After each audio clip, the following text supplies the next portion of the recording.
Yeah, diploma o diskarte, isang ka dyan. Ako diskarte lang ang meron sa kamay.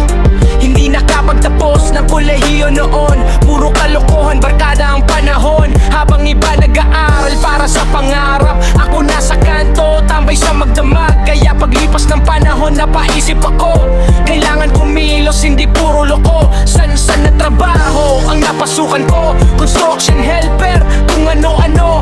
Basta may kita, kahit maliit man, para may pangkain at may panglaban. Hanggang sa dumating tong pagkakataon, motor sa kalsada, naging direksyon.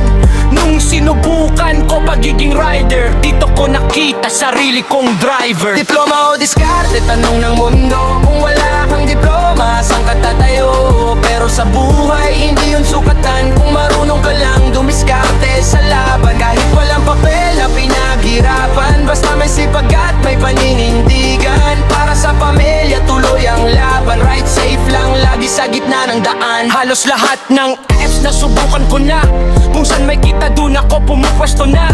Hindi ako choosy, basta may biyahe. Kalsada ang classroom ng buhay ko pare. Umaga hanggang gabi na sa motor, hangin sa mukha parang comfort zone. Minsan pagod, minsan sakto lang, minsan malakas parang biyaya ng may kapal.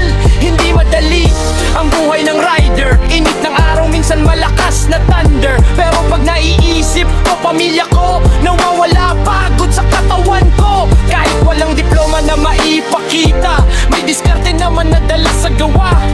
Araw-araw kayod, walang pahinga, para sa pangarap ng pamilya. Diploma o diskarte, tanong ng mundo. Kung wala kang diploma, saan ka tatayo?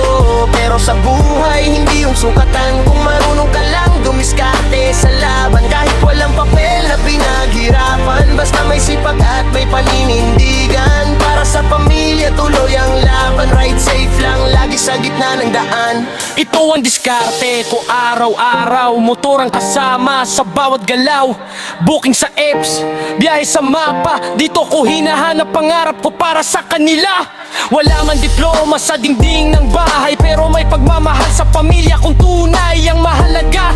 Nabubuhay ko sila at naibibigay mga gusto nila. Sipag at yaga ang puhunan ko, kasama dasal sa Panginoon. Araw-araw ko alam kung balang araw darating din ang bunga ng lahat ng sakripisyo ko rin. Hindi hadlang ang kakulangan sa papel kung ang puso mo sa laban ay totoo at solid. Kaya sa lahat ng taong lumalaban, diskarte ang puhunan sa gitna ng daan. Kaya kung diploma o diskarte ang tanong, hindi lahat pare-pareho ng daan na tinahak noon. Ang mahalaga, hindi tayo sumuko sa laban. Para sa pamilya, patuloy ang biyahe sa daan. Moto negro sa kalsada.